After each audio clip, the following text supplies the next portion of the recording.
Boleh baca lagi ke ni? Takut sejam lagi ni. Ayat kedua ni agak panjang ni. Boleh? Koko saya esok ni. Inna fir'auna ala fil ard. Sesungguhnya Fir'aun ala. Allah habaq sesungguhnya Fir'aun ala fil ard. Terjemahan menyebut melakukan sesuatu dengan sewenang-wenangnya di atas muka bumi. Muka bumi yang disebut di sini umum, tapi khusus dia bumi di bawah pemerintahan dia. Itulah, bukan seluruh muka bumi. Okey. Ala, tafsiran dia dalam Imam Ibnu Katsir, dia sebut 3 benda pada kalimah ala.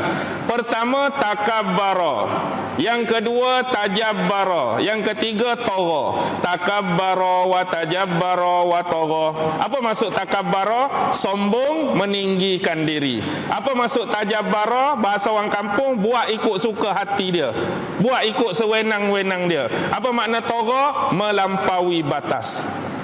Jadi Allah sebut ala di sini, sombong pun ada pada Fir'aun, tinggi diri pun ada Fir'aun, buat ikut suka hati pun ada Fir'aun, melampaui batas pun ada pada Fir'aun.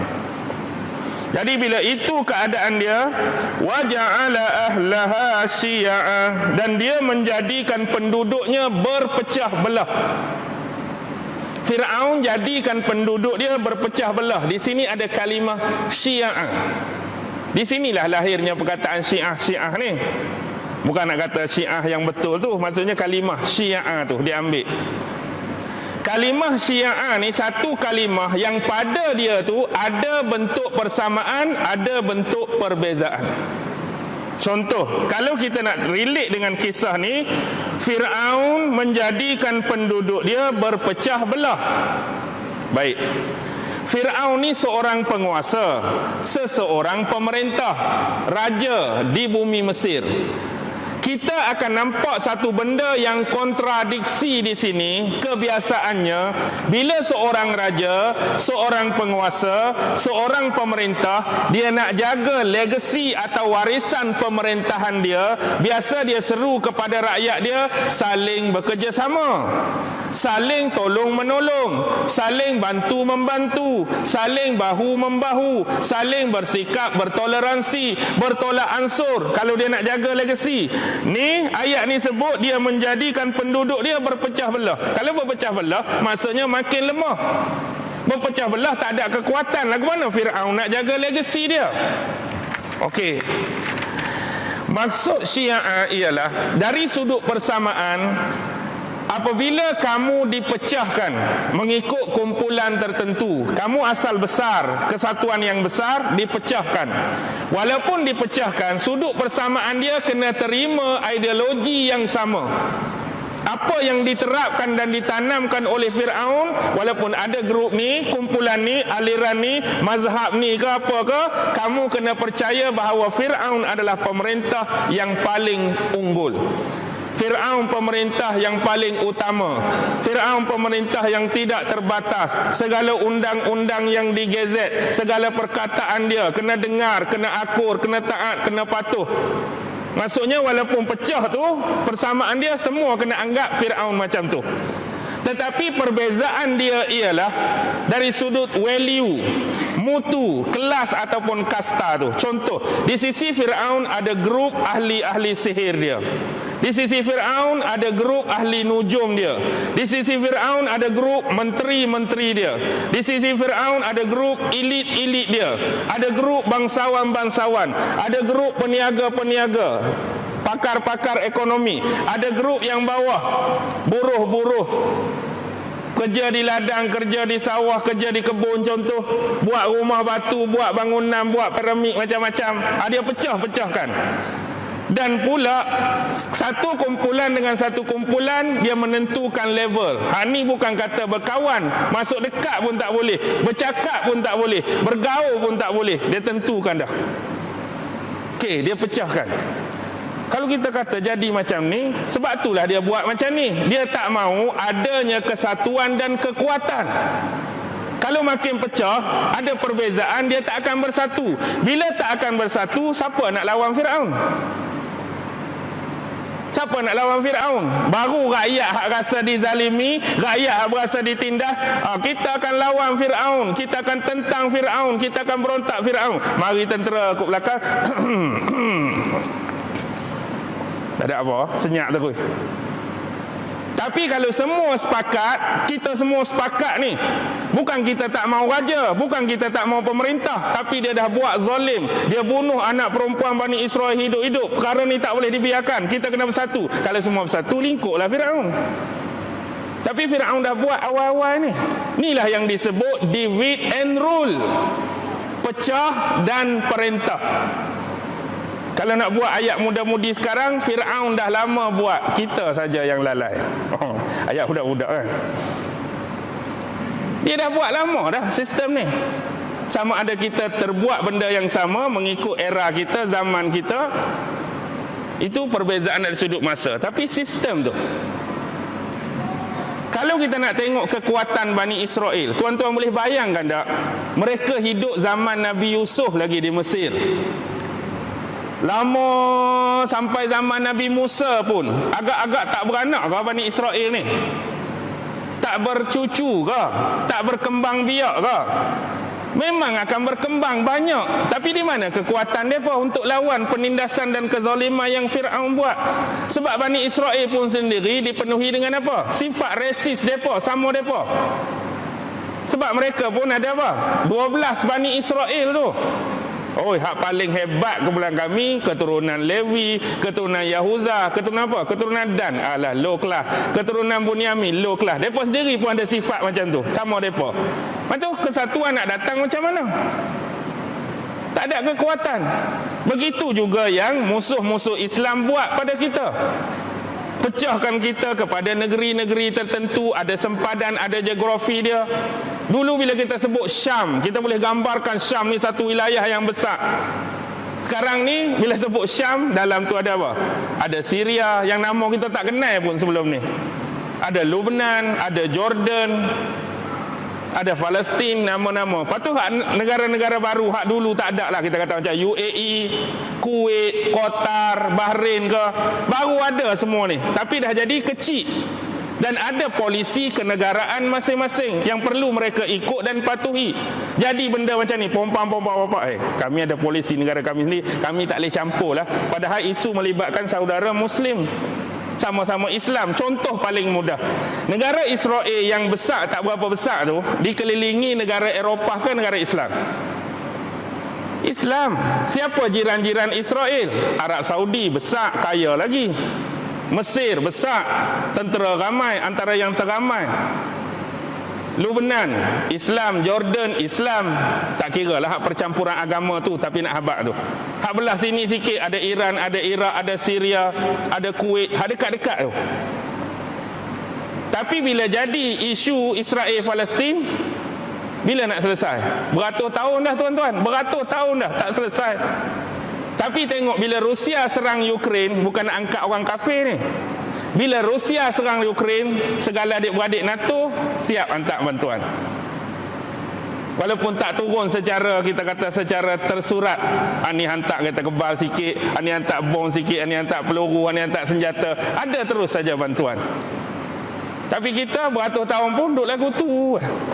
OIC dengan cara OIC, Liga Arab dengan cara Liga Arab. Dah kita duduk dalam dua organisasi yang besar tu pun, hak ni setuju, hak ni tak setuju, hak ni terima, hak ni tak terima, hak ni nak buat, hak ni tak mau buat.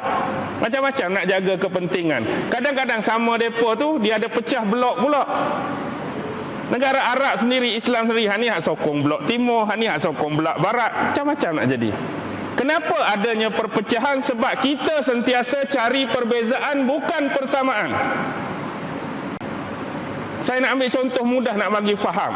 Dulu Aus dan Khazraj berapa ratus tahun berperang sebelum Nabi sampai. Ratus-ratus tahun sejarah dia.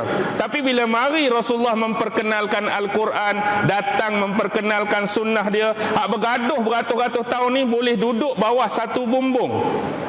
Kita sekarang dah jadi satu akidah, walaupun suku mungkin berbeza, kulit warna berbeza, Tapi bila kita dah ikut Nabi Muhammad ni, kita duduk bawah satu agama, satu ajaran. Semua kena ikut Quran. Kamu ikut Quran, ani ikut Quran. Ani ikut sunnah Nabi, ani ikut sunnah Nabi. Ani Nabi sebut, ani Nabi sebut. Tengok. Mereka jadi ada kekuatan. Sebab mencari persamaan. Walaupun munafik di Madinah macam-macam mereka cucuk. Kalau baca sejarah, macam-macam cucuk. Tapi kita hari ni yang jadi berpecah sebab kita tak mau cari persamaan tu. Kita sentiasa cari perbezaan. Mari seorang di masjid contoh. Siapa malam ni ngajak? Ustaz tu. Ustaz tu aliran lain tu, bukan geng kita. Tak dah. Tak ada apa-apa lagi. Tu aliran lain tu, bukan geng kita. Apa maksud bukan geng kita? Habis kawan ni geng siapa, kawan tu geng siapa? Sebab kita cari perbezaan tu. Ni aliran lain, ni aliran lain, tu mazhab lain, ni mazhab lain. Kita tak jadikan isu khilafiyah tu sekadar khilaf semata-mata. Tapi kita kebalkan dengan kebersamaan yang dah duk ada. Sebab kita ni Tuhan kita sama. Nabi kita pun Nabi yang sama. Wahyu pun wahyu yang sama. Tu jadi pelik tu, pasal apa nak bercerai-berai, pecah belah lagi? Apa lagi yang tak sama? Yang tak sama ialah hawa nafsu kita tu. Tuduh orang macam-macam, label orang macam-macam, tempatkan orang macam-macam, sudutkan orang macam-macam, artikan orang macam-macam, anggapkan orang macam-macam, andaikan orang macam-macam. Kalau semua sama, duduk dengan Al-Quran ni, setuju dengan Al-Quran ni, setuju dengan satu sunnah, setuju dengan Nabi kita sama, macam mana lagi perbezaan nak ada? Tapi sebab kita sentiasa melihat perbezaan, tak cari persamaan. Bahkan hak agama, hak bahagian dunia ni pun kita cari perbezaan kan. Kereta sama kereta je, padahal kereta sama kereta cukup lah. Hang pakai kereta, aku pakai kereta. Tapi kebetulan kita pakai kereta kancil. Dia pun kancil saja, tak pakai Honda, lemah. Padahal kereta sama kereta, dia nak cari kat perbezaan dia tu lebih hebat daripada orang lain. Contohlah tu. Okey. Baik, sebab itulah dalam dunia dakwah, saya pernah sebut ni beberapa tempat. Dalam dunia dakwah ni, hak paling penting kena ada dua benda. Pertama ialah berani, yang kedua ialah sabar. Berani, sabar. Berani untuk apa? Berani untuk menyatakan perkara yang benar. Perkara yang sebenar, perkara yang hak. Kena ada keberanian. Yang kedua, bersabar di atas keberanian kita menyampaikan tu. Okey, sebab apa? Sebab orang yang berani menyatakan perkara yang sebenar, dia akan datang macam-macam pada dia. Okey, contoh Nabi Muhammad sebelum diangkat jadi Rasul, sebelum berdakwah, sebelum bacakan ayat-ayat Al-Quran kepada kafir musyrikin Mekah, apa pandangan mereka pada Nabi? Sebelum berdakwah, Nabi seorang manusia yang baik, akhlak yang baik, seorang pemuda yang soleh. Kami panggil dia Al-Amin, yang paling amanah, yang paling terpercaya, tak pernah cakap bohong. Tu belum berdakwah. Start saja Nabi berdakwah, menyatakan kebenaran wahyu daripada Allah, dia tukar statement dah. Sebelum ni macam-macam, penipu, pembohong, pendusta, orang tak apa betul, gila, kurang sioman, semua labelan datang pada Nabi. Sedangkan Nabi sebut perkara yang betul, ajak mereka kepada Allah dan kebenaran. Begitu juga orang yang nak bercakap benda benar, kena berani. Kalau ada perasaan takut, habis lah. Lepas tu bila berani tu, tunggulah orang nak kata macam-macam ni. Orang ni nak kata macam ni, orang ni nak tuduh macam ni. Kalau jenis dalam hati ada taman, 2 kali. Saya datanglah kat sini kali yang kedua. Habis kuliah ada orang tahan.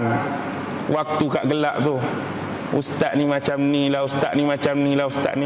Inilah kali terakhir saya datang Masjid Ibadur Rahman. Saya tak mau dah. Sebab orang cela saya macam-macam, orang caci saya macam-macam, saya berhenti dah. Itu kalau dalam hati ada taman. Sebab tu kena sabar. Kena sabar. Macam Nabi Muhammad kalau tak sabar tu, tuan-tuan, kalau Nabi Muhammad pilih keselesaan, lagi kalau kita nak pilih selesa, betul. Contoh, sebelum kita bergelar penceramah, sebelum kita mengajar sebelum ni, kita hidup dengan cara sendiri kita, ada kerja sendiri, tak ada siapa ganggu kita, tak ada siapa kacau kita, tak ada siapa kata macam mana, sebab orang tak kenal kita. Seronoknya hidup pergi mana-mana pun bebas. Tapi bila kita berceramah, kena nyatakan yang sebenar, kena nyatakan perkara yang hak, ada orang tak suka. Bila orang tak suka, orang kata macam-macam. Kita nak kau pilih hidup yang kita rasa lebih selesa. Pada aku duk ceramah ni, baik aku hidup macam dulu. Tak ada orang kacau, tak ada orang kata, tak tersentuh hati, tak ada apa. Nabi pun boleh buat benda yang sama. Sebab ni amanah dan tanggungjawab. Kata-kata pi lah. Mulut tempayang boleh tutup, mulut orang tak boleh tutup. Kena ada keberanian. Kemudian tu kena berani. Ada orang tu jenis tak berani. Tak berani lagu mana? Dia nak sampaikan kebenaran, tapi dia tak berani lagu mana? Dia tak berani lagu ni. Aku ni nak cerita benda betul ni, tapi kalau aku nak cakap direct, kalau aku nak cakap straight ni, takut orang terasa hati pula, takut orang kata macam-macam. Jadi dia pun CP. Takut apa? Takut kalau aku cakap benda ni hak betul, kalau aku cakap benda ni hak sebenar, follower aku sekarang 1 juta ni, tinggal 100 orang lingkup aku. Contohlah, kalau aku cakap sebenar ni, orang jadi tak suka, orang jadi marah ni. Kalau aku keluar statement ni, 1 juta tu view aku, 1 juta populariti aku, tinggal 100, rugi ni. Kalau takut benda macam tu, berhentilah. Ni view saya baru 2 jam 40k dah, mana nak capai? Kalau aku cakap benda ni, tak ada siapa pun nak tengok. Contoh, kita sayangkan benda-benda tu. Jadi kita berdakwah sekarang ni untuk apa? Kita duk menyatakan kebenaran ni untuk apa? Untuk populariti, untuk glamour, untuk view, atau untuk Allah? Tu je point dia.